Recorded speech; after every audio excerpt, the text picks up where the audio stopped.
Почитувани представници на медиумите, неоснованите обвинувања од страна на министерот Наке Чулев се уште еден доказ за злоупотреба на полицијата за партиско-политички цели на ВМРО ДПМН.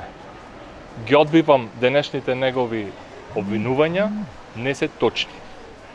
Помина времето на МВР ВМРО, кога се правеше хајка и се оцрнуваа неподобните за нив.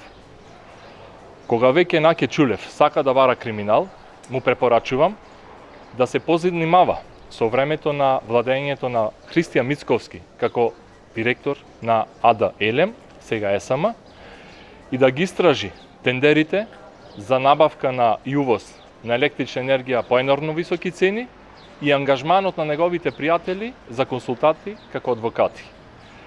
Воедно, за ваквите неосновани обвинувања, овие негови обвинувања се неосновани за мене и за ваквата денешна изјава нека очекува од моја страна поднесување за кривична пријава против него лично.